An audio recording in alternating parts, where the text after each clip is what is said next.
Bueno, pues buenas tardes a todos y a todas a esta ya cuarta sesión de nuestro ciclo de seminarios. Hoy está con nosotros una auténtica referencia en el medievalismo francés y español y en los estudios islámicos en general, la profesora Christine Mazzoli-Guintard, que viene de la Universidad de Nantes. A Mazzoli-Guintard se le conoce desde el medievalismo francés, español, desde la arqueología prácticamente de toda Europa, por sus trabajos pues, sobre la ciudad de Al-Ándalus. Es toda una referencia. Hemos coincidido en varias ocasiones, quizá hace ya más de 15 años, ¿no? Creo yo, que cuando nos vimos en Portugal. Ha pasado bastante tiempo. Y bueno, la profesora Mazzoli-Guintard, como decía, tiene uno de los currículos más completos que se pueden presentar hoy en día sobre la arqueología y la historia medieval. Es profesora titular, el equivalente a profesora titular de historia medieval en la Universidad de Nantes, miembro del Centro de Investigación de Arqueología y de Ciencia Arqueológica, Historia y el Laboratorio de Investigación Arqueológica y Arquitectura. Es académica correspondiente extranjera de la Real Academia de la Historia Española desde el 2020, miembro de la sección científica de la Casa de Velázquez, eso lo fue entre el 90 y el 92 del pasado siglo. Cuenta con diferentes licenciaturas, de hecho es licenciada en español, aparte de ser historiadora. Tiene una maîtrise, un máster en historia de arqueología medieval, la agregación historia, que es una oposición a nivel nacional bastante difícil de conseguir en Francia, para el que no conozca el sistema francés. Y bueno, pues desde su tesis doctoral y sus primeras publicaciones, pues se convierte en una referencia ineludible para el estudio del urbanismo andalusí y quizás en las últimas décadas para el estudio incluso del derecho sobre el urbanismo andalusí.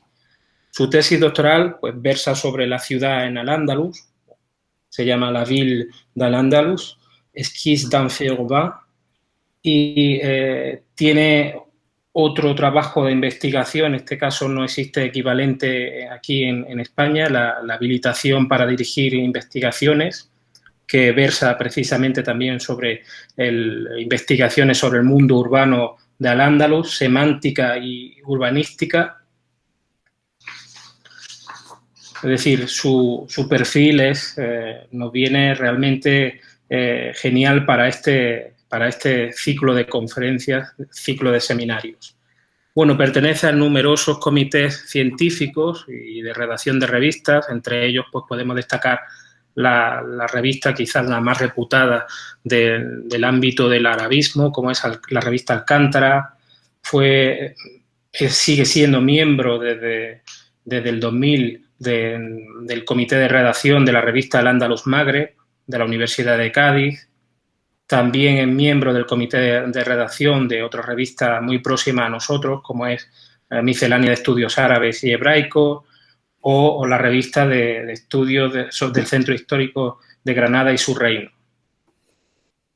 Ha dado numerosísimas conferencias, realmente no podríamos subrayar todos los destinos, básicamente ha recorrido pues, gran parte de la geografía española, por lo menos la autonómica, y ha dirigido numerosas tesis, entre ellas yo citaré también por conocerla un poco más de cerca a la investigadora, la de Caroline Fournier, sobre los baños en el Mediterráneo occidental. Una tesis que fue defendida en el 2010 y que ha sido objeto también de una publicación, Los baños de Al-Ándalus.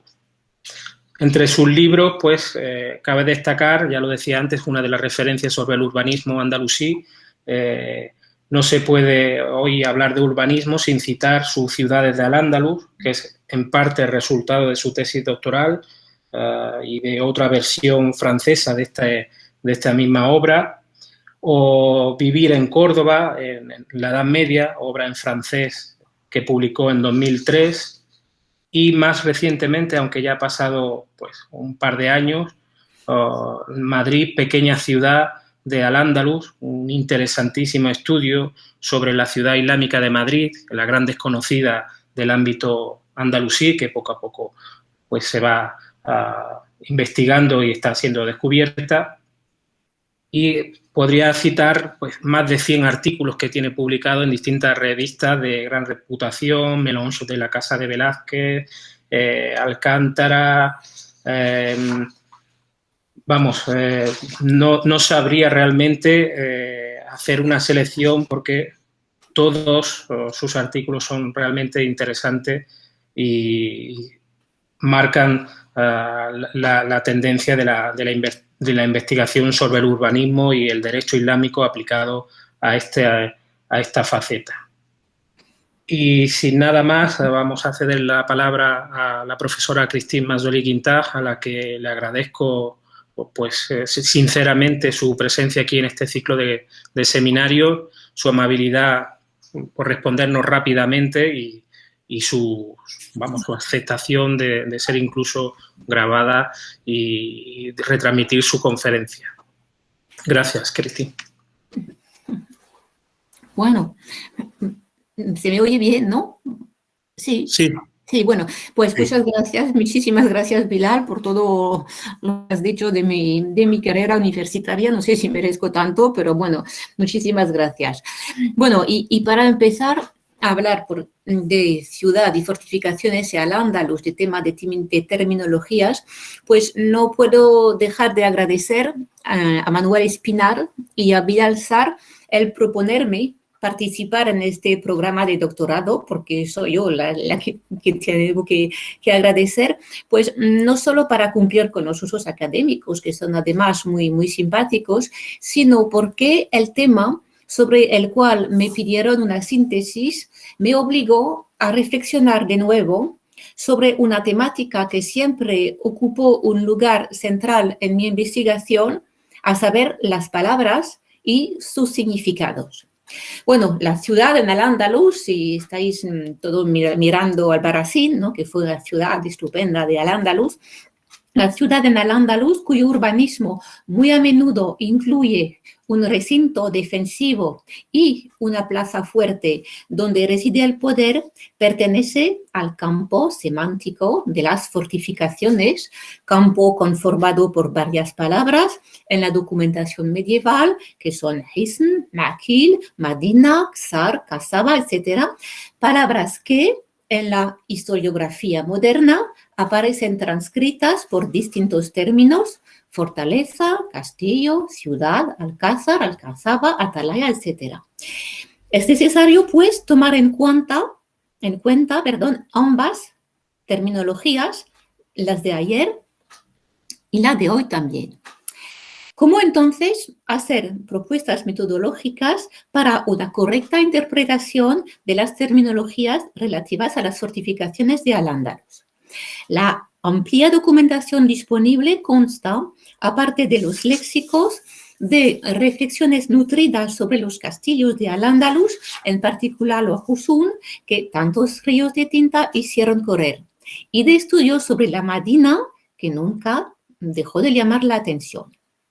Bueno, no se trata de llevar a cabo un balance exhaustivo de todas las publicaciones sobre el vocabulario de las fortificaciones andalusíes, sino de subrayar las principales aportaciones de la historiografía reciente, volviendo, eso sí, al corpus documental medieval, obras literarias sobre todo y datos arqueológicos, que permitirá asentar mejor la argumentación.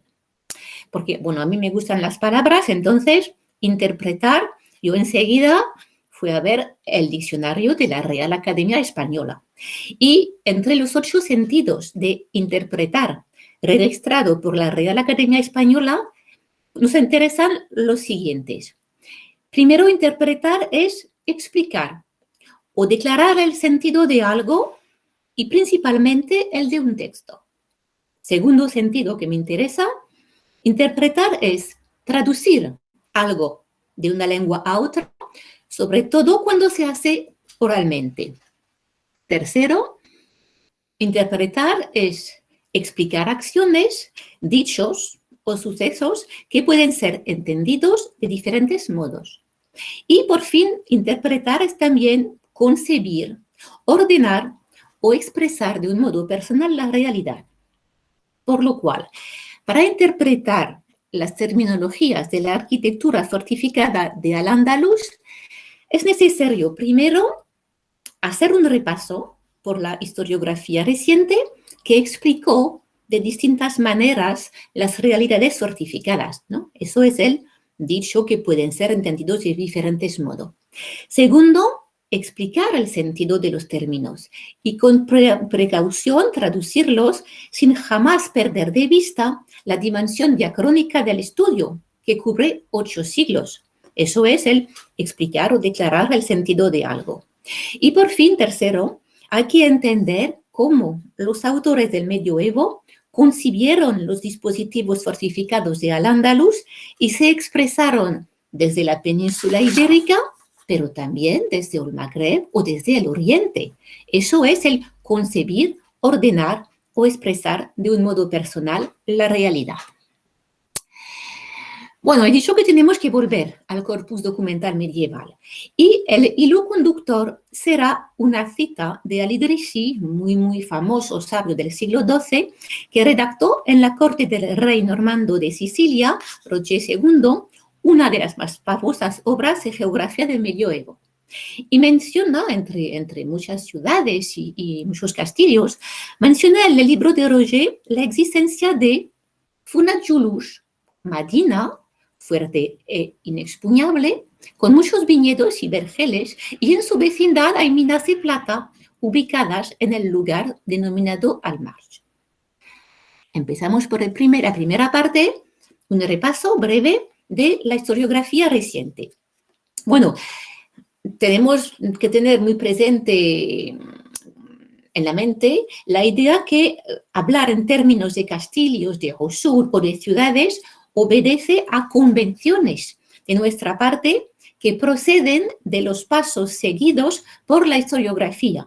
Un ejemplo, el uso de la palabra árabe Hosun para hablar de los castillos de Al-Ándalus fue muy en boga en los años 80 y 90 del pasado siglo y permitió marcar la diferencia entre los Hosun de las aljamas y los castillos de los señores feudales. Bueno, hablaré más brevemente de los castillos que de las ciudades, porque los castillos siguen hoy una historiografía marcada por el encarcelamiento. Yo diría que los castillos, bueno, han encontrado su velocidad de crucero y que en los últimos años no hubo un cambio de rumbo como sí que hay para las ciudades. Bueno, el estudio de los castillos tiene una muy larga y amplia historiografía, ¿no?, en la cual desempeñó un papel fundamental la tesis de Pierre Toubert en el 1973, que impulsó a toda la castelología el concepto de encastelamiento. Bueno, es una idea de sobra conocida, pero sí que la recuerdo porque hace un par de días estaba con un grupo de estudiantes, bueno, de segundo año, ¿no?, del curso universitario y jamás habían oído hablar del encarcelamiento, ¿no? Por eso digo, bueno, yo vuelvo con la palabra. Hay consenso para pensar los castillos de Al-Ándalus como, yo cito a Antonio Malpica, como obras arquitectónicas con fines defensivos y de control del territorio, con un papel clave, pues, en la organización del poblamiento y con estructuras defensivas muy diversas en sus formas y funciones, de ahí distintas tipologías. La tipología de los castillos del sur de Al-Ándalus en época emiral, que se debe a Manuel Acién, desde el famoso refugio del encarcelamiento, la cala, lugar de asiento de la población conquistadora, que es la más conocida y la más utilizada, ¿no?, de las tipologías relativas a los castillos. Y también existen más tipologías más genéricas a partir de las formas y funciones presentes en los estudios tanto de André Bazana y Pierre Guichard ya a principios de los años 80, hasta el último libro sobre el tema de Antonio Malpica, publicado en el 2003. Lo que queda debatido, en cambio, es el papel de las comunidades rurales y la intervención del poder en la construcción y el mantenimiento de los castillos, desde un encastelamiento espontáneo de los campesinos hasta construcciones levantadas por el poder, es decir, entre preeminencia de lo privado y omnipresencia del Estado. Bueno, además de matices geográficas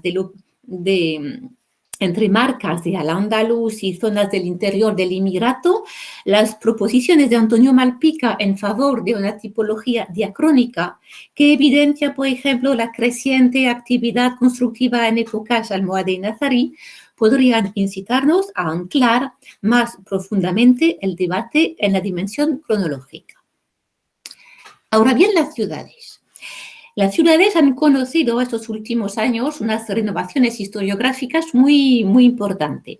Voy a hablar de dos renovaciones, el nuevo concepto de urbano disperso y, segundo tema, las pequeñas ciudades. En cuanto a las ciudades, el modelo de la ciudad medieval cercada y definida por sus murallas ha conocido un cambio profundo de paradigma con el concepto de urbano disperso, que fue sistematizado por una colega arqueóloga de la ciudad de París I, la Sorbonne, Hélène Noisé. Evidencia Hélène Noisé el hecho urbano del primer medioevo, caracterizado por un espacio segmentado, discontinuo, reticular, polinuclear y sin horizonte, limitado por una muralla, ¿no? A la diferencia de la ciudad del segundo medioevo, eso sí, que ya es una ciudad que es lugar territorial, definida por su recinto amurallado. Y me parece que este proceso, ¿no?, que Hélène Noisé evidenció para las ciudades del Reino de Francia, me parece que este proceso de formación de la ciudad también se da en Al-Ándalus con una cronología mucho más temprana, en la cual la época omeya desempeñó un papel fundamental que queda por ser ver con precisión, ¿no?, en sus variantes geográficas, entre otras. Y la reciente tesis de Eneco López Martínez, que lleva a cabo un estudio exhaustivo de la formación de las ciudades, de dos ciudades de época omeya, que son Elvira por un lado, Pechina por otro, subraya el desarrollo polinuclear de estas en la segunda mitad del siglo IX.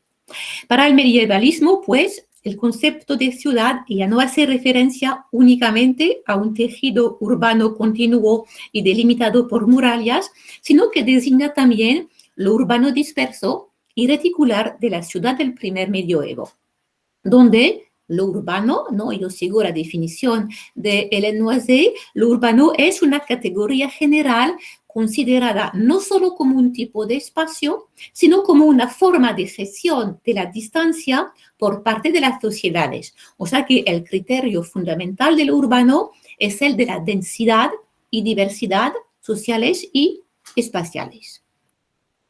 Otra renovación historiográfica importante para las ciudades, el tema de la pequeña ciudad. La historia de las ciudades en Al-Ándalus se beneficiará de una investigación dedicada de manera sistemática a las pequeñas ciudades, que es una tradición ya bien arraigada para los reinos cristianos medievales, de tal forma que en el 2019 la Semana de Estudios Medievales de Estella se dedicó precisamente a lo que él llamó la ciudad de los campesinos, ¿no?, es decir, la pequeña ciudad a mitad camino entre urbano y rural. Las pequeñas ciudades de Al-Ándalus están presentes en estudios sobre el mundo urbano nazarí. Antonio Malpica ha sugerido ver en las ciudades que figuran como villas en las fuentes castellanas relativas a la conquista, poblaciones a medio camino entre lo rural y lo urbano. Pero los rasgos de las pequeñas ciudades quedan por precisar. Hay que buscarlos, claro, por un lado en la cultura material, presencia de varios recintos, el interior efectivamente ocupado de las fortalezas, el cuidado acabado del urbanismo en las calles y en las casas, ¿no?, como escribe Alberto García Porras. Y hay que buscarlos también, por otro lado, en el papel de centro de territorio que desempeñaron las pequeñas ciudades. Permiten la distribución de los productos agrícolas y, más allá de su papel de centro económico, fundamental, claro, se debe añadir el papel de centro judicial, la presencia de un cadí, papel de centro cultural, presencia de ulemas y papel de centro, claro, religioso, la presencia de la mezquita al-Jama del territorio rural circundante, tal y como se evidencia, para dar unos ejemplos, en Andarax o en Comares en época nazarí. También queda por precisar el proceso diacrónico de formación de las pequeñas ciudades que empezó en época emiral, eso es cierto, cuando Mohamed I fundaba núcleos urbanos para organizar el dominio de Córdoba sobre el territorio de la Marca Media con el fin de contrarrestar la rebelde Toledo, así Madrid, ¿no?, que fue pequeña ciudad. Entonces, volvemos al corpus documental medieval. ¡Qué suerte ha corrido la población fortificada que habíamos elegido como hilo conductor, ¿no?, de esta comunicación! Vuelvo a poner en la pantalla lo que escribió Al-Idrisi, ¿no?, de Fornachulús, Medina fuerte e inexpugnable, con muchos viñedos y vergeles, y en su vecindad hay minas de plata ubicadas en el lugar denominado Al-Marja. Ahora bien, Fornachulús ha sido identificado desde mucho tiempo como Hornachuelos, ¿no?, una población situada a unos 50 kilómetros al oeste de Córdoba, dotada de un castillo, de un complejo recinto amurallado, y es BIC desde el día 29 de junio del año 1985. Si hacemos una interpretación muy somera de la terminología, llegamos a la conclusión de que Hornachuelos era, a mediados del siglo XII, cuando escribía Al-Idrisi, una ciudad. Y en esa época la ciudad era ya lugar territorial, encerrada por murallas, provista de una residencia fortificada para el poder político y militar, densamente poblada, dotada de una aljama, de zocos, de baños, de un conjunto de casas y de calles, en fin, era una ciudad con todas las características que se suelen atribuir al marco de vida urbano de la segunda parte del medioevo. Y puede ser que fuese así, ¿no? Puede ser. Ahora bien, buscando la ciudad de Hornachuelos en estudios recientes, pues topemos con un hiato entre estudios arqueológicos y análisis históricos. Los vestigios del recinto amurallado fueron estudiados recientemente y de manera sistemática por María Piedad Pavón Fernández en un trabajo de fin de máster. Presenta paralelos en construcciones defensivas almohades con primera fase islámica califal. Bien, o sea que tenemos muchos datos sobre las fortificaciones almohades de Hornachuelos. Ahora bien, en cuanto a la documentación textual, a pesar de ser Medina, ¿no?, en el texto de Al-Idrisi, la población no llamó la atención de los investigadores. Hornachuelos está ausente del corpus de las ciudades que figura en la reciente tesis de Emmanuel Tuxier-Duménil, dedicada a los geógrafos de Al-Ándalus. Entonces, ¿qué le pasó a esta Medina? Población fortificada desde época califal, con defensas reforzadas en época almohade y defensas bien estudiadas, figura como Medina en la obra de Al-Idrisi, sin que se haya hecho propuesta de lectura de esa terminología. Es menester, pues, volver a los procesos de interpretación de las terminologías, en plural, ¿no?, relativas a las fortificaciones de Al-Ándalus. Vamos a ver cómo podemos dar sentido a las palabras. El primer problema, y quizá el mayor que plantea la documentación medieval, es el de la terminología. Y siempre nos enfrentamos a esta pregunta: ¿a qué realidad se refiere el término del texto que estoy leyendo? La primera tentación es traducir el término y hacer de Hornachuelos una ciudad, Medina, fuerte e inexpugnable. Haciendo eso, yo estoy traduciendo, ¿no? Y bueno, y traduttore traditore, esa expresión italiana refleja realidades diversas, ya que el traductor traidor actúa a propósito o de manera accidental. Al traducir textos árabes medievales, cometemos a veces errores. ¿Por qué? Porque los diccionarios que utilizamos están desconectados de las realidades medievales. Así, por ejemplo, cuando espigamos, ¿no?, lo que hacemos todos, cuando espigamos en el insustituible tesoro compuesto por René Dosy en el último cuarto del siglo XIX traducciones de términos árabes, muchas veces omitimos consultar las fuentes que el sabio holandés utilizó para componer las entradas de su diccionario que estamos consultando y que figuran en las primeras páginas de su obra. Ahora bien, traducir es tan imposible como obligatorio, ya que sin traducción no puede haber interdisciplinaridad. Y los arabistas, los arqueólogos, los medievalistas, los arquitectos, los historiadores del arte, los antropólogos, etcétera, necesitan trabajar juntos, intercambiar ideas y elaborar hipótesis. Por eso hay que traducir privilegiando las ediciones bilingües, tal y como habían iniciado los fundadores del arabismo español en el siglo XIX.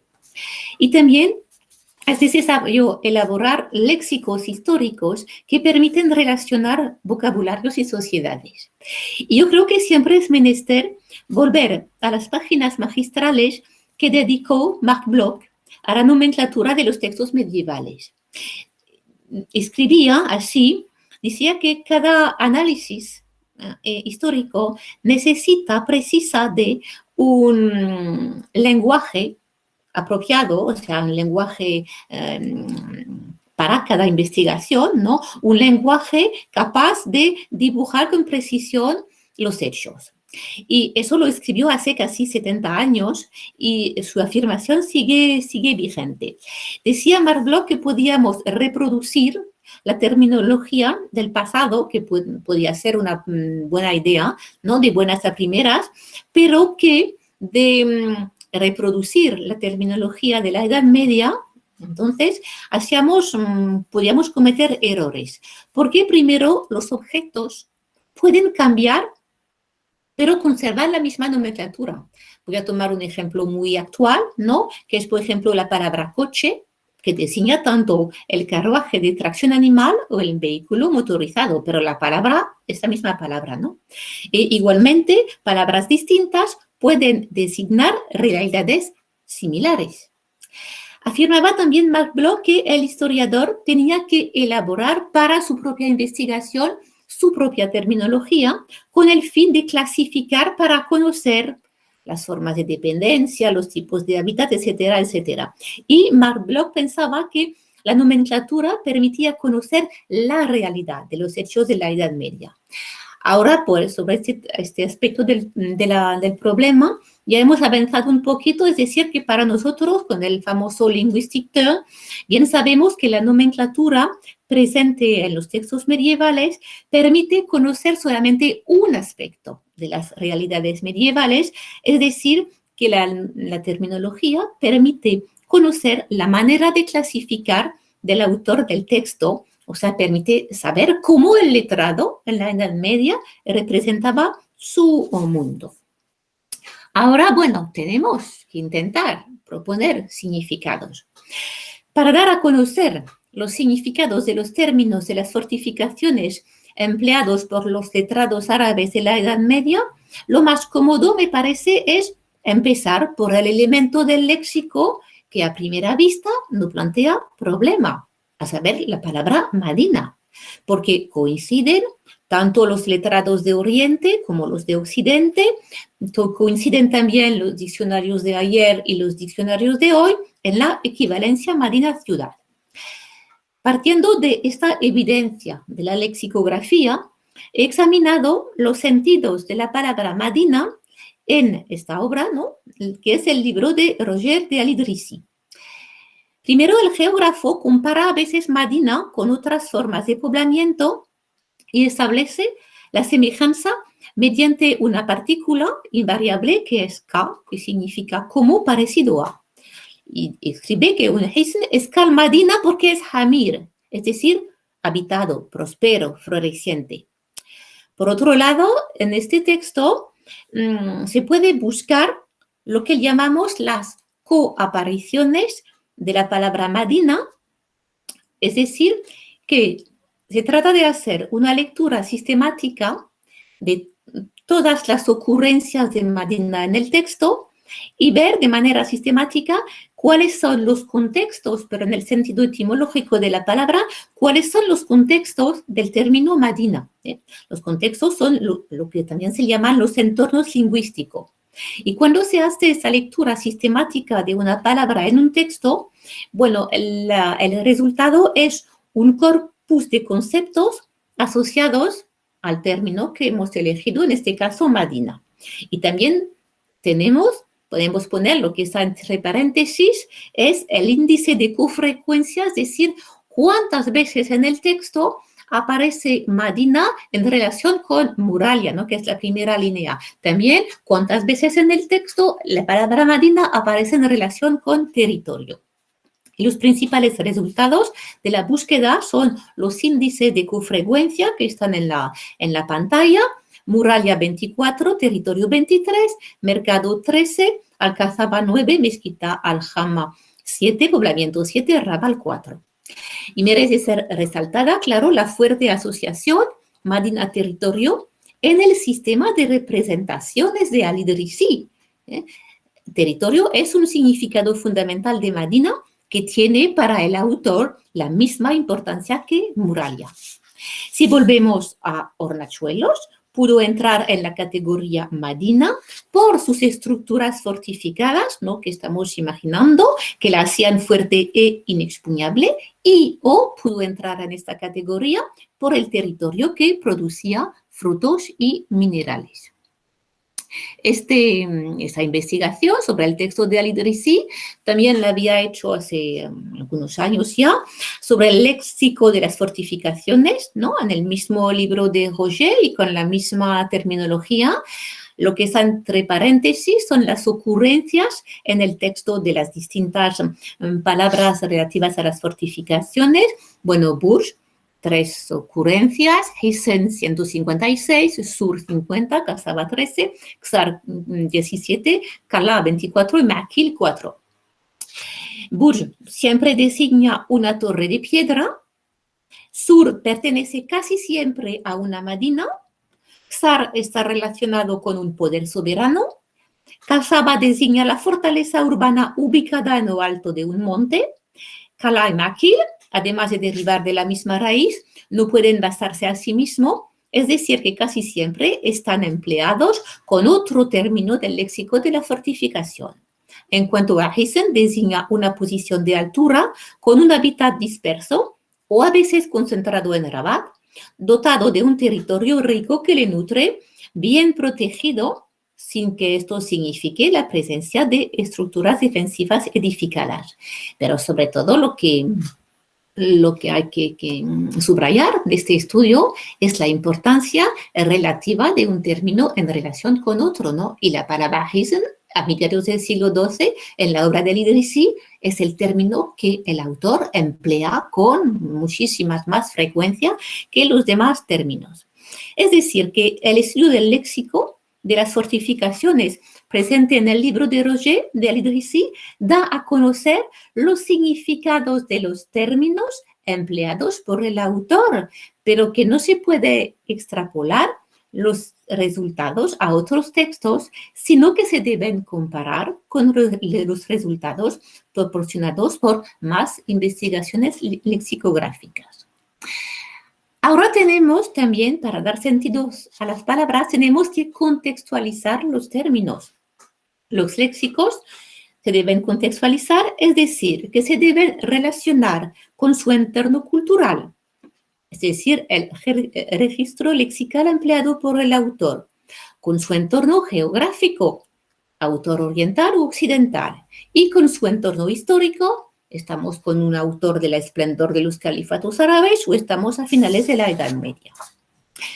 El registro lexical empleado por el autor pertenece al idioma de la Cancillería, en el caso de los documentos oficiales de la Corte, por ejemplo, las cartas circulares, las inscripciones, los actas de nominación de los funcionarios, o el léxico pertenece al registro del idioma literario, que es el del cronista o del geógrafo.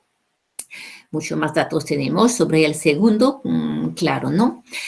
Pero muy a menudo nuestros análisis no tomaron en cuenta este bilingüismo de la documentación medieval y consideramos de la misma manera el léxico de la documentación textual y el léxico de las obras literarias. Igualmente, el léxico empleado por los autores conocieron variaciones, ¿no? Pero ¿cómo podía ser de otra manera? Según el origen geográfico del autor. Y bastante conocida es esta advertencia de Al-Khalkhashandi, que muere en 1418, en su obra sobre el arte de la diplomática en la Cancillería mameluca. Dice, a propósito de la Alhambra de Granada, indica que la palabra casaba tiene para la gente de Al-Ándalus una significación parecida a la de Cala para la gente de Oriente. Y Al-Khalkhashandi saca la información de la obra del jefe de la Cancillería mameluca, Ibn Fadl al-Umari, que muere un poquito antes, ¿no? En el siglo anterior, en 1349. El léxico de las fortificaciones también debió de sufrir modificaciones a lo largo del tiempo. Cambiaron los significados de las palabras a lo largo de la Edad Media. Y aquí también, ¿por qué reusar a la lengua árabe lo que queda bien probado para el latín y las lenguas romances? Y cambiaron las maneras de designar las cosas de una época a otra. Esas modificaciones conforman lo que algunos autores han llamado las aventuras de las palabras, que son como relatos que se esforzan en reconstituir, viajando de un discurso de un autor a otro durante largos periodos, el momento de aparición de un término, los cambios de usos de este término, las palabras que este término encuentra en su camino, modifica, elimina o al contrario, las palabras que suscitan la desaparición del término. Bueno, a falta de un estudio exhaustivo que queda por hacer sobre las aventuras de las palabras, de las fortificaciones en Al-Ándalus, vamos a dar algunos ejemplos. Al-Hushani y Al-Muqaddasi emplearon el término Misr a propósito de Córdoba. El primero, Al-Hushani, era cordobés, murió en octubre del año 899. El segundo, Al-Muqaddasi, venía de Jerusalén y era del siglo X. Y tras la época califal cae en desuso el término Misr para designar la capital de los omeyas de Al-Ándalus. Puede ser un vestigio petrificado de la historia primitiva del Islam, la de los Ansar, de la formación del Imperio Árabe Islámico. Pues el por qué no lo sé, lo único es que se puede constatar, ¿no? Poner en evidencia cómo desaparece el uso de una palabra. Otra palabra, Kala, remite a fortificaciones de época temprana.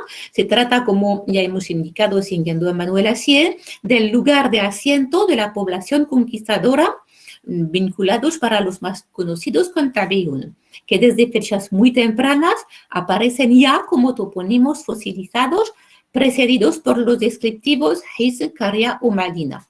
Más allá de las divergencias relativas a la aparición de la Kala en Al-Ándalus, queda obvio que la palabra hace referencia a una fortificación nacida en época temprana y que el empleo de esta cae en desuso en Al-Ándalus, sobreviviendo solamente como topónimo.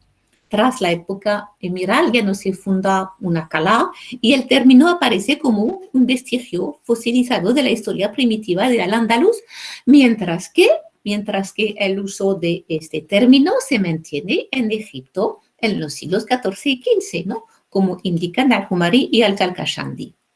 En cuanto al término Hisn, que también se incorporó a topónimos, vivió una aventura muy distinta.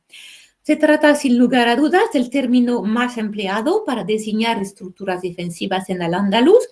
Siguió en uso a lo largo de la historia de Al-Ándalus, pero cambió su significado. Manifestación del encarcelamiento que había empezado antes de la conquista de 711 y continuó durante el Emirato, el Hisn, refugio en manos de la población indígena, pasó a designar una fortificación estatal, el Hisn de Mérida, por ejemplo, fundado por el emir Abderramán II en 835, o el Hisn de Madrid, fundado por el emir Muhammad en los años 860. Todas las palabras, pues, tienen historia. los métodos desarrollados por el Linguistic Turn permiten definir los sentidos de los términos de las fortificaciones, términos propios del léxico de un autor, léxico inseparable de su entorno cultural, geográfico e histórico. Este léxico da acceso a las representaciones medievales, ¿no? Lo que va a ser la última parte que voy a explicar ahora. Los autores de la Edad Media concibieron, ordenaron, expresaron de un modo personal las realidades fortificadas de su tiempo o de tiempos anteriores, y sus representaciones dan a conocer aspectos de las realidades medievales. Concebir supone primero el arte de la compilación. Luis Molina, que tanto analizó las evoluciones historiográficas y las versiones sucesivas y distintas de los relatos, puso de relieve los métodos de escritura de los autores árabes de la Edad Media y definió en particular los rasgos fundamentales de la historiografía árabe sobre el periodo omeya andalusí. Consiguió determinar las filaciones entre las obras y subrayó, en el caso del Muqtabis de Ibn Hayyan, hasta qué punto el cronista modificó los textos que iba compilando.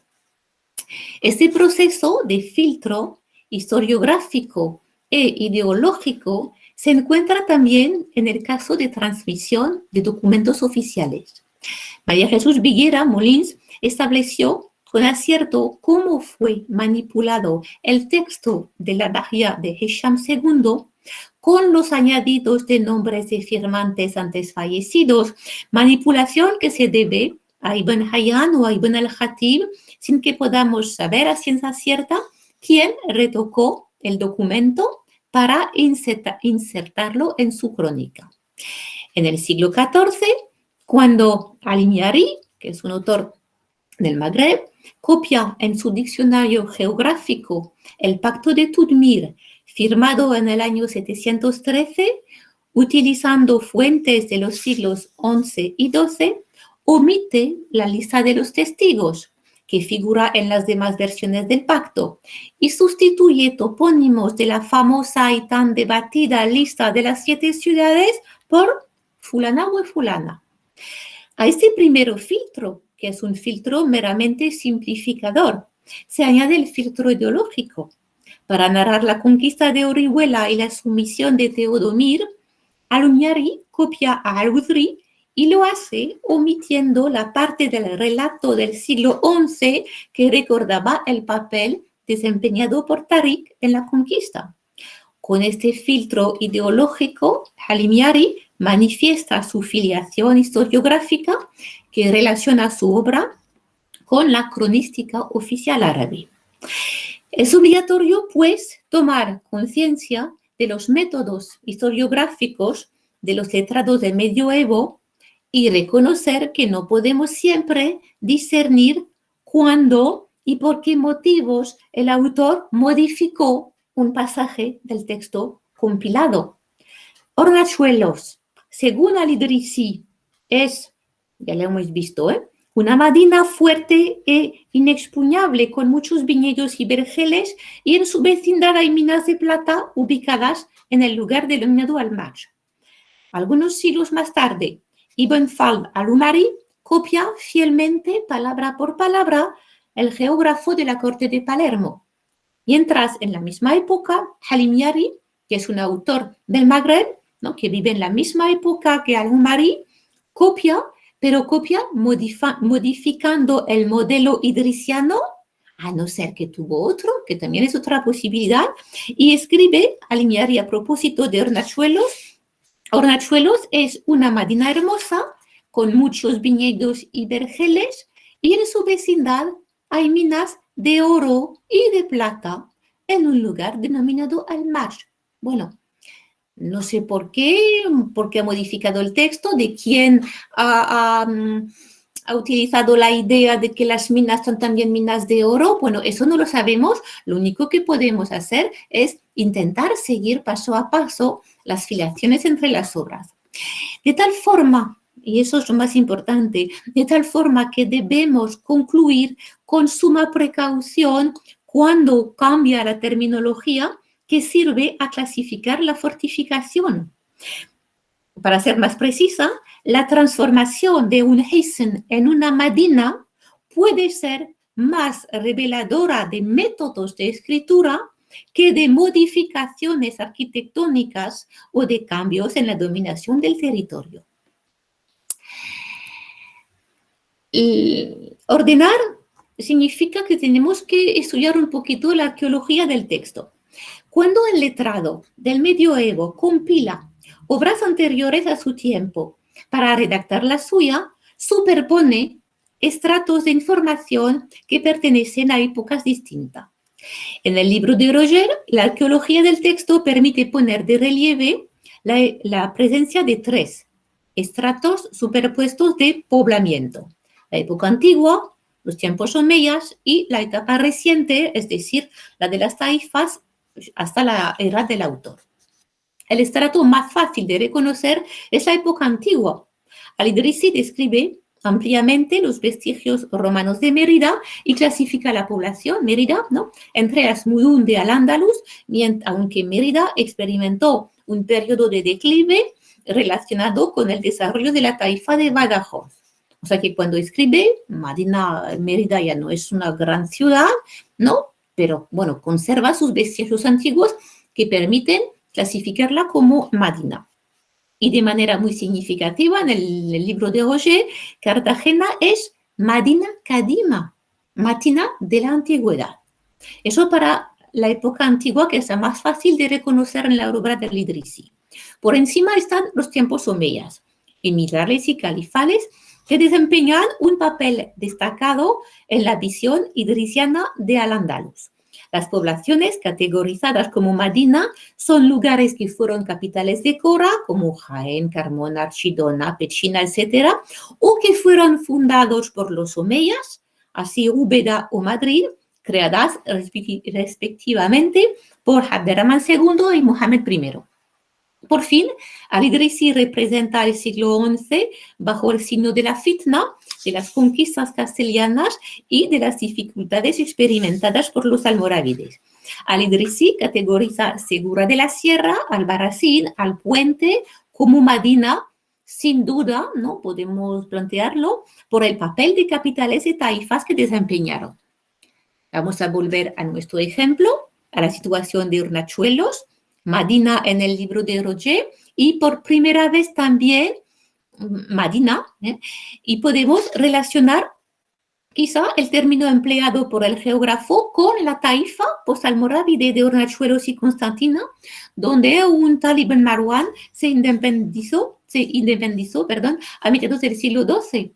O también cabe relacionar el término Madina con el territorio minero de Hornachuelos, cuyo auge se fechó en época califal. Al-Idrisi, pues, categoriza Hornachuelos como Madina sin que podamos situar en los estratos superpuestos de su discurso la cita. Volver a los manuscritos de la obra podía dar pistas. Es una pregunta. Expresar. Y después, también tenemos que pensar en hacer una arqueología de los manuscritos. En efecto, muchas veces olvidamos que el documento elaborado en la época medieval experimentó transformaciones a lo largo de los siglos, ¿no? Por ese motivo, deberíamos hablar de documentos y no ya de fuentes, porque esta palabra fuente designa el manantial de agua que brota de la tierra y de ahí significa el origen de algo, la persona que proporciona información, ¿no? Ya hemos visto cómo Ibn Hayyan o Himyari proporcionan informaciones. La palabra genérica fuente, enraizada en la historiografía del siglo XIX, hizo olvidar muchas veces las copias, las ediciones experimentadas por el documento desde su concepción en la Edad Media.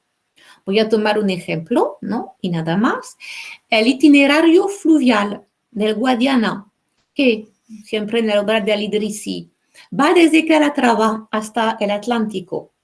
El río, el Guadiana, sale de prados que están por encima de la ciudad de Calatrava, y el río pasa cerca de Yana, población no identificada, que es el evidente étimo del hidrónimo, ¿no? Claro, el Guadiana, pero que, según los manuscritos de Al-Idrisi, era Kala o Caria, lo que no es exactamente la misma cosa. A las modificaciones debidas a las copias del manuscrito tras la época de su composición se suman las redacciones progresivas y sucesivas de una obra. La arqueología de los manuscritos árabes de Al-Ándalus ya ha empezado, ¿no? Si los avances recientes de la investigación han producido ya gran riqueza de datos y muy valiosas aportaciones al conocimiento histórico, ¿no? En particular con los trabajos impulsados por María Jesús Viguera desde unos 20 años, es mucho lo que queda por hacer, ¿no? Nos hace falta, por ejemplo, un corpus exhaustivo de todos los actas oficiales insertos en crónicas, de la misma manera que nos hacen falta más análisis sobre las filaciones de las obras, ¿no? Que sigan la vía abierta por los estudios de Luis Molina. Bueno, para concluir, espero que todos todavía estáis aquí porque yo no veo nada más que mi PowerPoint y no sé si sigue el público escuchándome o no, que es un poco el problema de esos encuentros por Zoom o por Meet. Bueno, para concluir, para una correcta interpretación de las terminologías relativas a la ciudad y a las fortificaciones en Al-Ándalus, yo hago las siguientes propuestas metodológicas. Primero, olvidarse de traducciones sistemáticas, ¿no? Hisn, castillo, Madina, ciudad. En favor, en provecho de un estudio del discurso para conocer el léxico propio del autor, para determinar los significados que el autor suele dar a cada unidad lexical. Hornachuelos es Madina en el libro de Roger, quizá por su territorio, minero desde época califa, desde época omeya, político en época califal, ya que para Al-Idrisi, Madina tiene como significado el territorio. Pero no podemos descartar tampoco la hipótesis de que la Madina de Hornachuelos en el libro de Roger tenga algo que ver con su recinto amurallado, ya que para Al-Idrisi, que vive en la época, eso sí, de la ciudad ya lugar territorial, Madina tiene como significado poblamiento amurallado. Tenemos que esforzarnos en entender cómo el autor compiló a sus predecesores, así Al-Umari, copiando fielmente a Al-Idrisi, o al contrario, Al-Himyari, modificando al letrado de Palermo. Y solo un estudio pormenorizado del texto nos permitirá vislumbrar el origen de las modificaciones.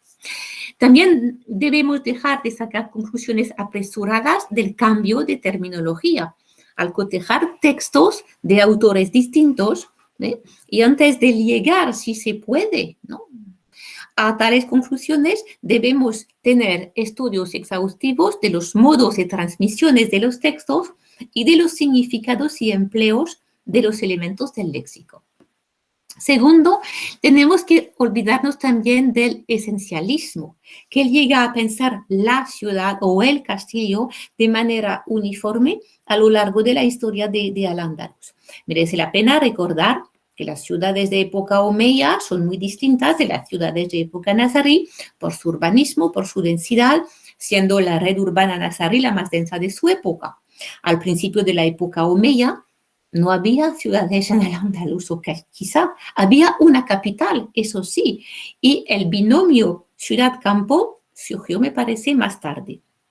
Y por fin, claro, como somos historiadores, no tenemos que perder de vista la pregunta fundamental, a saber, el papel de las fortificaciones en la estructuración del territorio, donde la ciudad es el elemento esencial del sistema tributario y protagoniza la difusión del Islam. ¿Qué papel desempeñaron en esta estructuración del territorio las pequeñas ciudades desde la época omeya hasta la época nazarí? Esa es la última pregunta y nada más por mi parte. Bueno, de momento. Muchas gracias, Cristina, y además por atenerte al tiempo que pactamos. Don Manuel, si quieres comentar algo. Bueno, se escucha, ¿no? Sí. Sí. No, yo lo que quiero en primer lugar es darle las gracias a Cristín porque nos ha hecho muy rápidamente algo que los medievalistas no están muy acostumbrados, que es darnos una serie de palabras con su significado, que es crucial para entender lo que es no solamente la ciudad, sino todo tipo de poblamiento dentro del espacio o dentro del territorio. Me hubiera gustado quizás, se lo digo a Cristín, que hubiera hecho una lista más exhaustiva de las palabras, por ejemplo, que es una madina, que es una caria, pero bueno, con un poco, o al menos, digo para los alumnos, cuando editemos el trabajo, pues yo le rogaría que pusiese como un pequeño apéndice con esas palabras, porque así puede ayudar luego a los alumnos a la hora de tener un poco, digamos, los términos clarificados, o al menos decir, mire usted, pues, para los que ya estamos más metidos en este tipo de trabajo, a lo mejor no nos vale tanto, o incluso podemos hasta discrepar, en ocasiones de alguna palabra, por ejemplo, de Hinds o lo que sea, porque es curioso que a veces el término Hinds, pues, no solamente significa castillo, sino que más bien significa, como en algunos textos yo lo he visto, que alude a una población que tiene sus murallas, y no es el castillo, sino que es la población amurallada, la población. Pero bueno, eso es un tema que dará o daría para una discusión y para una puesta en valor de ese tipo de esto, que tampoco vamos a llegar a tanto, No, ni somos todos arabistas, o al menos yo no lo soy. Creo que sí sería muy curioso. Y bueno, y para mí es, como digo, darle las gracias porque ha sido una conferencia muy clara, con las cosas, los puntos muy bien puestos, y creo que los alumnos se lo van a agradecer. Así que gracias, Cristín, por tu maestría, se llama eso. Y los alumnos, pues que pregunten.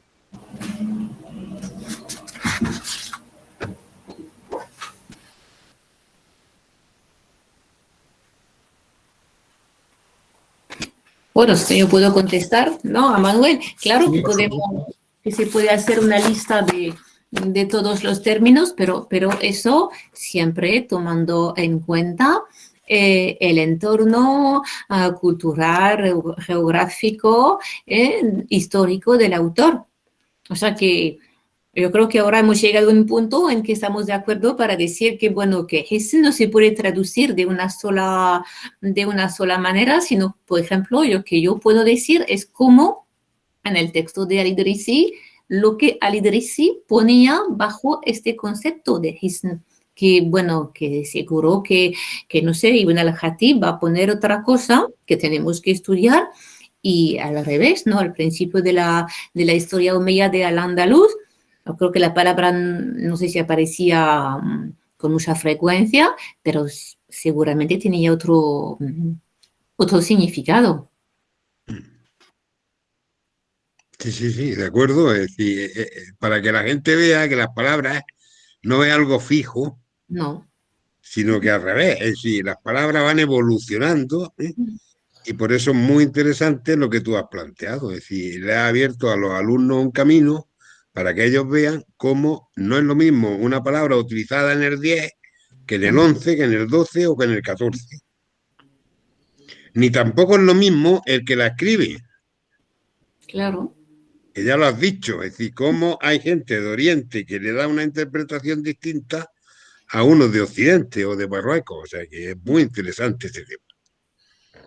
Por eso a mí me ha gustado muchísimo tu conferencia, o tu ponencia, como queramos llamarle. ¿Por qué? Porque es otro de los aspectos que el profesor Vilá y yo, cuando te invitamos, teníamos ya un poco también en mente. Es decir, si te das cuenta y has seguido el ciclo, trata de ser una visión global, ¿eh?, de una temática vista desde amplísimos campos, es decir, desde la prehistoria hasta lo moderno, pero incluso dentro de lo medieval, que es donde más vamos a intervenir, nos daremos cuenta que tampoco hay unos criterios ni fijos, ni unánimes, ¿eh? Por eso yo te agradezco muchísimo Bueno, tu ponencia. nada, muchas gracias. No hay ninguna cuestión ni ninguna pregunta, si no comento yo. Bueno, muchas gracias por la intervención, Christine. La verdad que a mí también me ha gustado, sobre todo la encuentro muy necesaria, ¿no? Puesto que estamos en un tema que versa sobre fortificaciones, que menos que definir cada uno de los términos que se suelen utilizar, ¿no? Tú has señalado que existen muchísimas diferencias, no solo diacrónicas, y lo ha apuntado el profesor Espinar, ¿no? Son un autor del siglo X, no es lo mismo que un autor del siglo XIV, ni uno del 8 o del 9 con respecto a uno del 15 o el 16. Es decir, que es como si hablásemos del castellano actual con respecto al castellano del siglo XVI o XV, ¿no? Va evolucionando y aparte, pues lo que son los propios términos, lo que son las propias unidades de poblamiento, pues van evolucionando y van cambiando, ¿no? Al aspecto diacrónico le diría también regional, y lo has señalado tú en tu intervención. Pongo como ejemplo al Juarismi, que emplea un término como Amsar, que nosotros solemos traducir como ciudad campamento, siguiendo a Hugh Kennedy y la obra de la primera expansión del Islam, From Polis to Medina, ¿no? Y que para el Juarismi no es más que una ciudad, no contempla una ciudad campamento, sino que es el término que se utiliza, pues, para denominar a una ciudad. Lo mismo puede pasar con otros autores orientales, para los cuales la realidad andalusí les queda muy lejos y entienden como ciudad lo que lo mismo en Oriente, pues, no es ciudad. Y podremos traer muchísimos ejemplos a colación.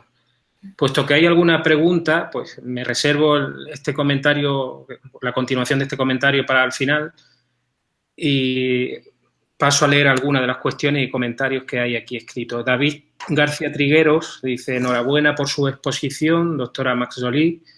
Me gustaría poder poner sus conclusiones en relación con otros periodos de la historia, la importancia de contextualizar los testimonios que ofrecen las fuentes de acuerdo con su contexto y que, evidentemente, no de forma necesaria corresponde con las perspectivas que se pueden tener en la actualidad de esos mismos términos, supongo.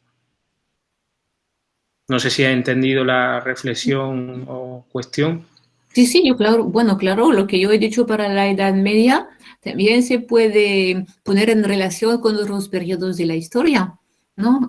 Que eso, claro, que los testimonios los debemos contextualizar, eso es lo más importante, ¿no?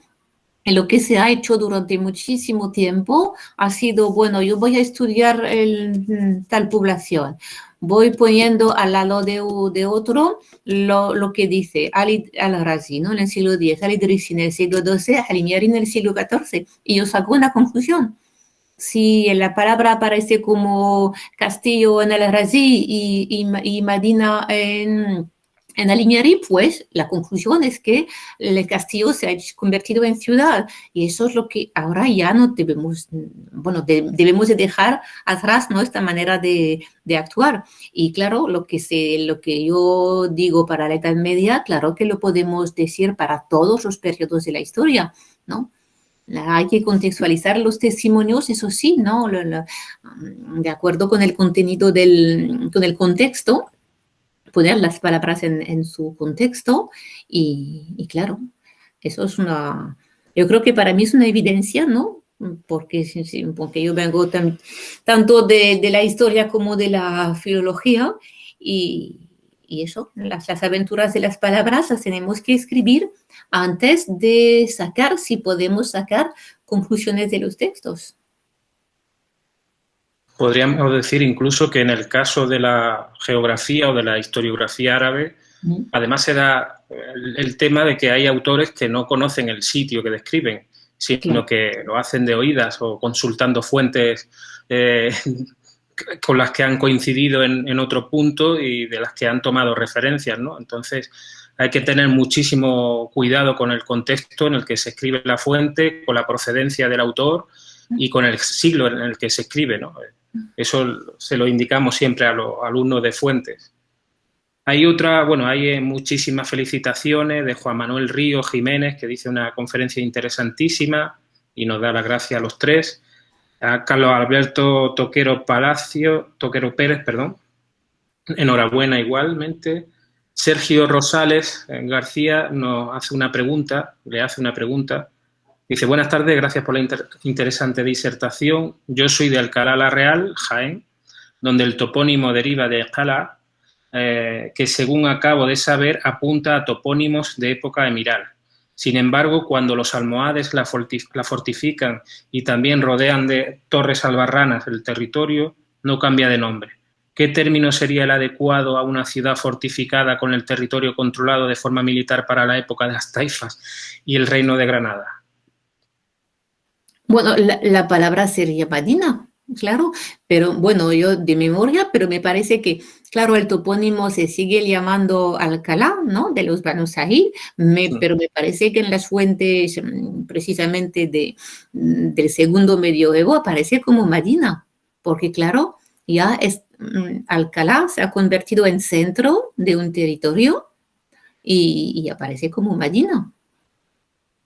Lo que yo no sé, porque no he mirado las fuentes, pero habría que ver en las fuentes después de la conquista si está entre las famosas villas o no. Quizá no, porque es más, bueno, la conquista se hace de manera mucho más temprana que la conquista del reino nazarí, pero del resto, ¿no? De la parte más importante del reino nazarí, pero habría que verificarlo, ¿no? Si entra entre las villas o no. Pero bueno, claro, Alcalá de Banu Sa'id, de los Banu Sa'id, es una Madina, porque es centro de un territorio. Pero, claro, ha conservado en el topónimo la primera denominación de la época emiral. Pierde en parte su significado casi, o su categorización urbanística. Eso también pasa mucho en otras ciudades. Carlos Alberto Toquero Pérez dice, la diferencia en cuanto a la terminología en el mundo árabe se puede deber, como muy saben los arabistas, existe una diferenciación entre el árabe occidental del oriental. Bueno, pues sabio comentario de Carlos Alberto Toquero. No sé si hay más reflexiones. Luis Altuba ha levantado la mano. ¿Quiere intervenir, por favor? Buenas tardes. Agradecerle por la conferencia, que ha sido muy, muy interesante. Y tenía una pregunta. ¿Era el concepto de la palabra alquería ha sufrido también evolución en el andaluz o siempre se ha mantenido ese tipo de poblamiento que conocemos? Bueno, eso la verdad yo no lo he estudiado, tendríamos que hacerlo, que ver, por ejemplo, en Al-Idrisi, por ejemplo, pasa una cosa muy, muy curiosa que yo había notado, pero sin saber explicarlo, es que Carria en la obra de Al-Idrisi aparece muy a menudo en relación con el litoral. El por qué no tengo ninguna explicación, pero yo creo que también tendríamos que hacer el mismo estudio para la palabra Carria. Ver qué es, si aparece o no el término Carria en las fuentes de época omeya, ¿no? Ver qué sentido tiene la palabra y cómo evoluciona. Porque las palabras las palabras sí que evolucionan, ¿no? Y en relación con el comentario del chat de Carlos Alberto Duquero, claro que hay una diferenciación entre el árabe occidental y oriental, y la pregunta que tengo yo es saber a partir de qué momento se hace una diferenciación entre el árabe occidental y el oriental. Porque, por ejemplo, volvemos a lo de la palabra Misr, que parece, bueno, una cosa que nace en Oriente, porque los Ansar están en Oriente, ¿no? No hay Ansar en Occidente. Entonces, en el siglo X, en época califa, parece que tenemos como una sola unidad lingüística, no sé cómo decir, o sea, que una palabra puede viajar de un lado a otro del imperio, mientras que mucho más tarde, ¿no? En el siglo XIV, bueno, la palabra que se usa en Oriente ya no se usa en Occidente, ¿no? Y al revés. Entonces, eso también lo tendríamos que discernir, que estudiar, o sea, que a partir de qué momento Occidente, ¿no? El Magreb, miramos de manera muy amplia, tiene su terminología ya no totalmente separada, ¿no? De la de Oriente, claro, pero con variaciones locales, regionales, no sé cómo decirlo, ¿no? Eso también es un tema que tenemos que estudiar. Pues creo. Bueno, adelante, Manuel. No, digo que creo que Cristín ha puesto el dedo en la llaga, como se dice en español. Es decir, me parece que mucha gente hemos utilizado una terminología, basándonos en la traducción de esa palabra, pero no hemos llegado a hacer una evolución de cada una de ellas a lo largo del tiempo. Y creo que ella esta tarde nos ha puesto el tema sobre la mesa, ¿eh? Es decir, muchas de las discusiones que ha habido son discusiones para mí falsas, porque no están apoyadas en una especificación cronológica, por un lado, y espacial por otro. Es decir, ella esta tarde no ha traído a Idrisí, que es el meridiano de la historia medieval, y yo creo que ella, que es una gran especialista en Idrisí, lo que nos está demostrando es que mucho de lo que se ha dicho no estaría tan en lo cierto si nos atenemos a la evolución de las palabras y al significado. Y para eso necesitamos volver de nuevo a ver las fuentes en cada uno de los periodos y llegar a la conclusión de qué es Calas o Hinds o lo que sea en el 9 o en el 10 o en el 8 o en el 12 o en el 13 y nos llevaríamos a algunos sustos. Por eso, de nuevo, le digo a Cristín, muchas gracias porque ha sido una conferencia corta en tiempo, pero suficientemente bien aprovechada para que pensemos en adelante cuando escribamos una cosa, si es o no es la correcta. Así que muchísimas gracias, Cristín. Nada. Hay otro comentario de Carlos Javier que dice: nos ha aportado herramientas para argumentar esta complicada cuestión en ámbitos aún menos estudiados como el textil, sobre el que estoy estudiando. La variedad de términos y definiciones es aún más compleja, inexacta y contradictoria. También es otro de los temas del árabe, ¿no? La complejidad del árabe y sus variedades regionales.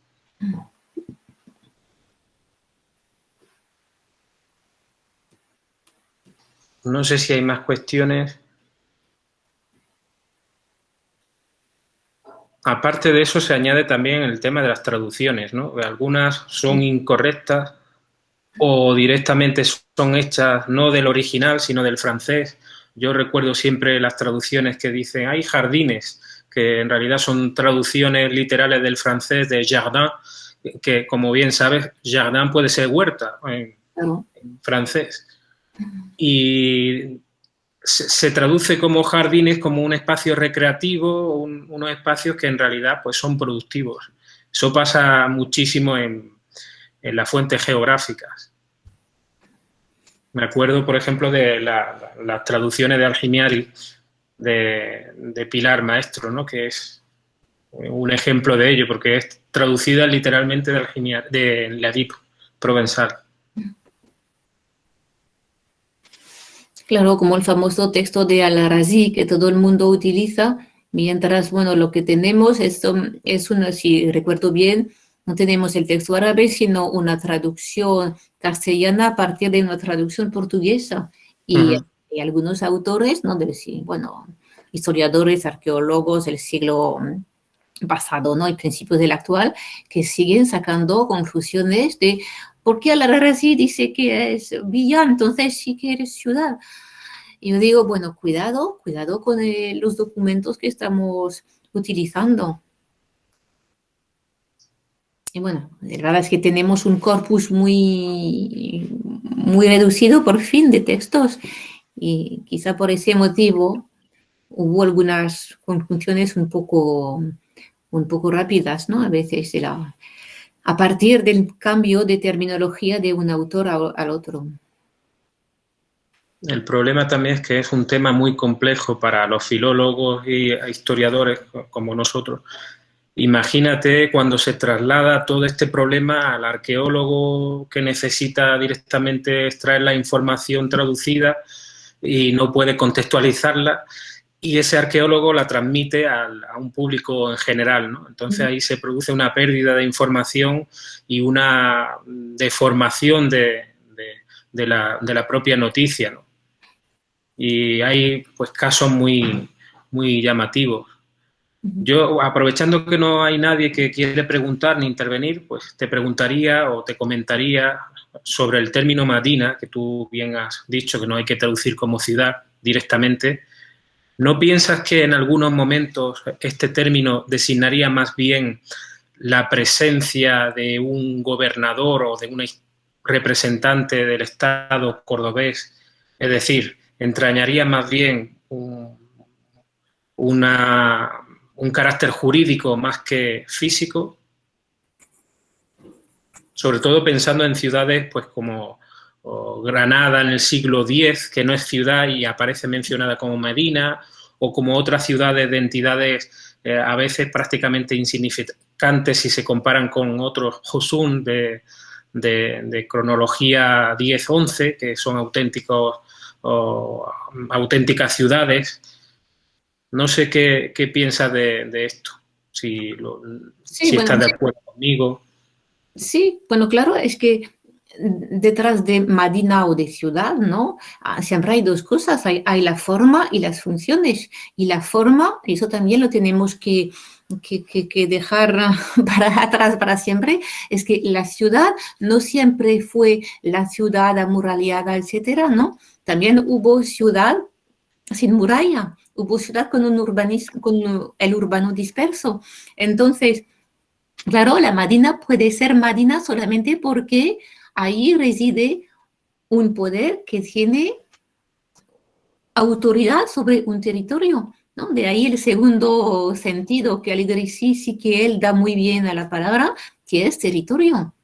Y el territorio no es, en la Edad Media el territorio no está delimitado por sus fronteras, sino por su centro, desde donde se ejerce la autoridad. Entonces, claro, lo que tú dices es totalmente verdad y claro, se puede decir que la Madina se puede definir como lo jurídico, el lugar que es centro de un territorio, porque el territorio se define con su centro y no con su periferia, en la Edad Media, por lo menos. Entonces, claro, tenemos que trabajar ambas cosas, ¿no? El dejar de traducir de manera esencialista, Madina siempre ciudad, y también dejar el esencialismo en cuanto a las realidades del urbanismo, que la ciudad medieval no fue siempre, de la Edad Media, no fue siempre este espacio encerrado por una muralla y definido por su muralla. También hubo ciudades con un urbanismo disperso. Y eso, bueno, lo demuestra... Como Medina Elvira, por ejemplo. ¿Qué? Como Medina Elvira es un ejemplo de ellas. Medina Elvira o Pechina, o que también Jaén. Yo creo que Jaén al principio había un espacio fortificado y había hábitat disperso, ¿no? Y poco a poco, claro, se forma la ciudad típica de la Edad Media, como solemos pensarla, y hubo varias formas de ciudades en la Edad Media. Y claro, y si estamos buscando la ciudad, no sé, omeya no sé, de Baena o de Marbella, con la ciudad, con la alcazaba para el poder y el recinto amurallado, estamos así cometiendo errores, eso sí.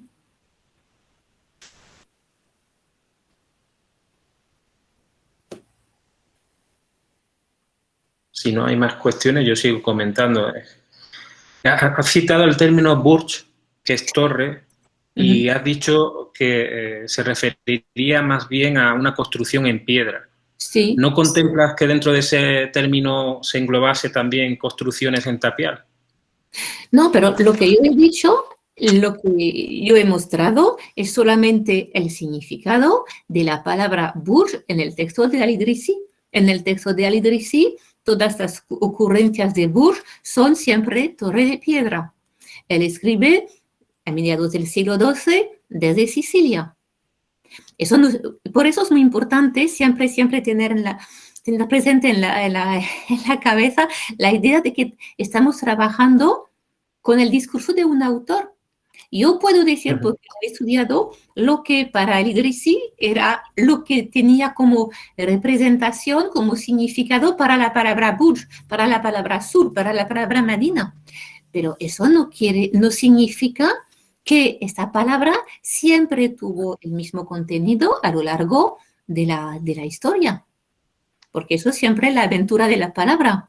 Por eso, claro, que pudo, sí, seguramente, es que había burj en otros discursos de otros autores que diseñaban otro tipo de torre, que no siempre de piedra, pero en Al-Idrisi el hecho es eso es, bueno, lo que se puede comprobar al leer el texto, cuando Al-Idrisi habla de un burj, pues está pensando, está haciendo referencia a una torre de piedra, para él a mediados del siglo XII.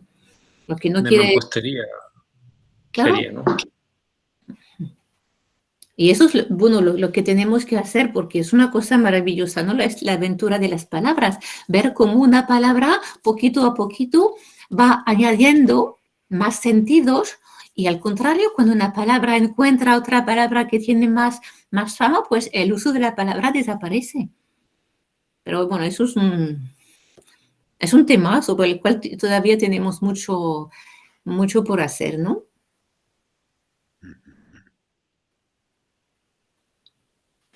No hay ninguna pregunta ni comentario. Podemos pasar a la última parte del seminario.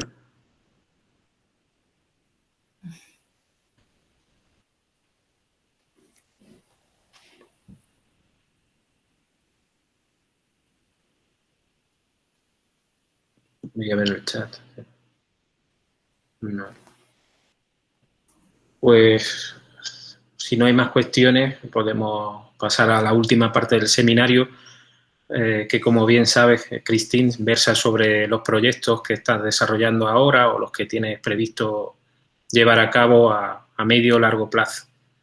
No sé ahora mismo en qué estás trabajando, si esta situación, que sé que en Francia está cerrado prácticamente del todo, según las noticias que me llegan de colegas de allí, si ahora estás pudiendo desarrollar tu investigación en condiciones normales, si tienes previsto pues, desarrollar un proyecto de investigación a corto o medio plazo aquí en España o en el Magreb.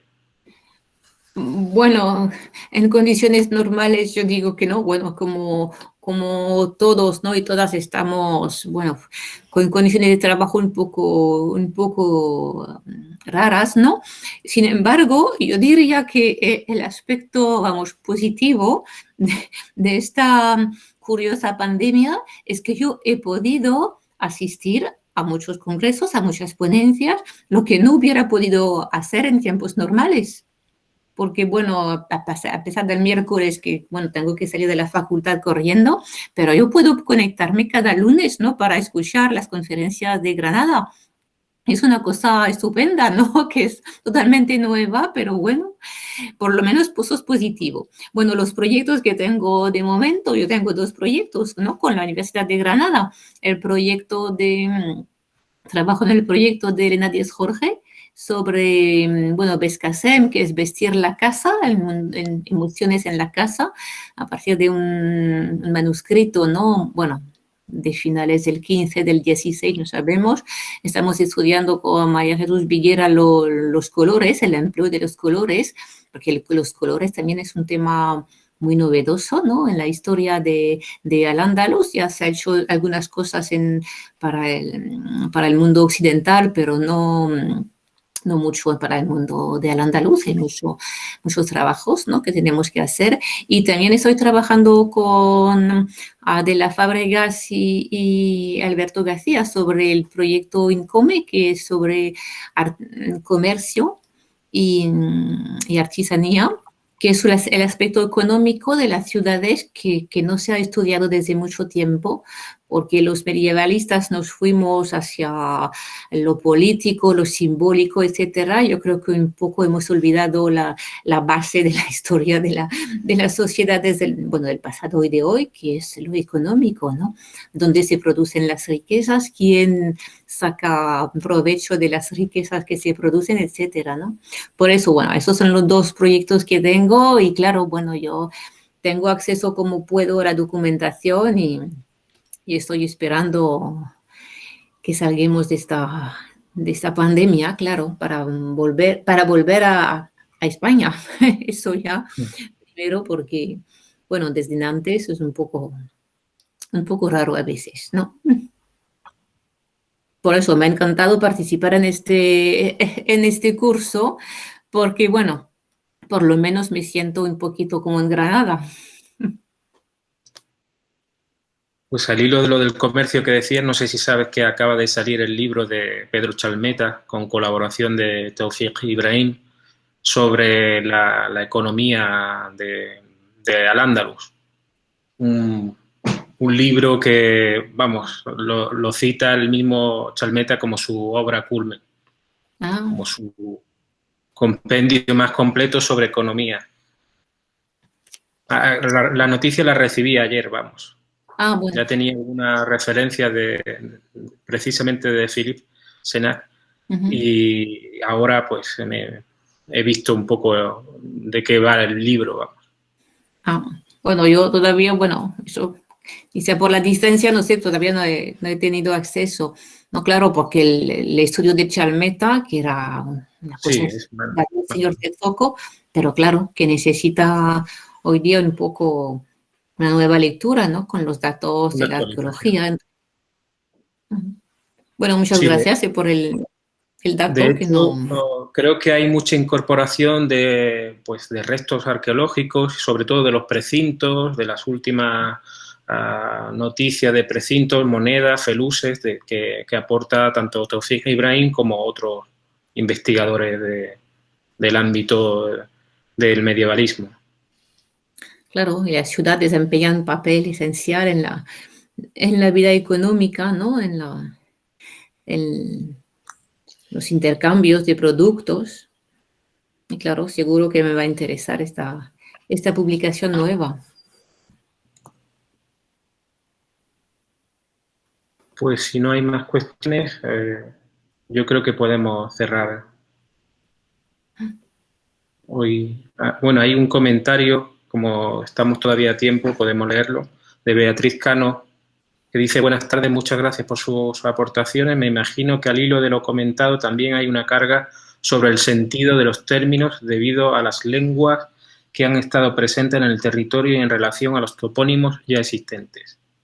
Bueno, todo el sustrato, ¿no? Me imagino, lingüístico, y que puede ser la lengua latina aquí, ¿no? Y el bereber o amazigh en el norte de África. Sí, me imagino que se refiere a eso. Claro, cuando, por ejemplo, se da como el famoso topónimo Madrid, que todavía no sabemos muy bien de dónde proviene, claro que hay una aportación, o sea, eh, que la lengua que se está hablando en el territorio tienen una influencia, pero hasta qué punto, cómo se hace como la síntesis entre la manera de denominar el topónimo y el cambio, que eso también sería otra vía de investigación, ¿no? Ver cómo evoluciona el topónimo. Sí, dice, exacto, estaba pensando incluso en el uso de Castala o algunos que se repiten. Claro, y luego hay que hacer encajar los datos de la toponimia con los datos de la arqueología, ¿no? Porque una de mis colegas, que es Elizabeth Sadorra-Río, publicó hace como ya 10 o 15 años un artículo tremendo sobre las relaciones entre toponimia y arqueología, donde, bueno, como ella parte de la arqueología para ya sea hasta el poblamiento, pues dice que de la toponimia no podemos esperar nada, ¿no? Que lo que es una opción un poco dura, ¿no? Pero sí que este artículo hay que leerlo, ¿no? De Isabel Zadorra-Río, que se titula como El divorcio entre arqueología y toponimia. Y bueno, es bastante interesante, claro, no tiene relación ninguna con Al-Ándalus, sino con zonas más septentrionales, pero yo creo que también sí que hay que leerlo.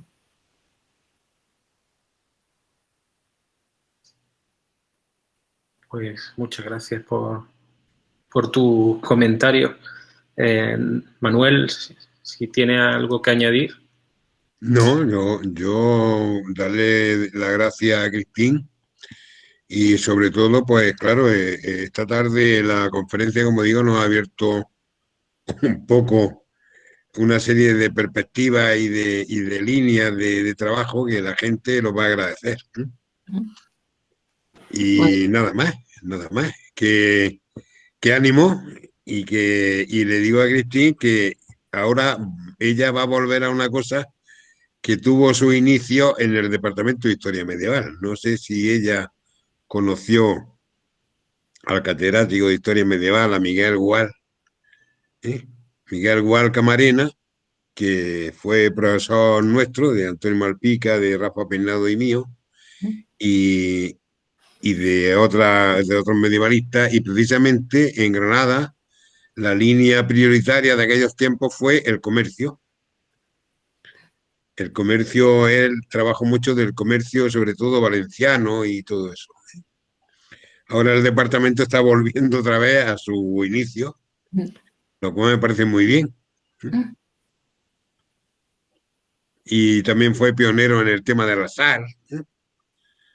O sea que igual abrió unos caminos muy, muy interesantes. Y Río pues abrió la arqueología.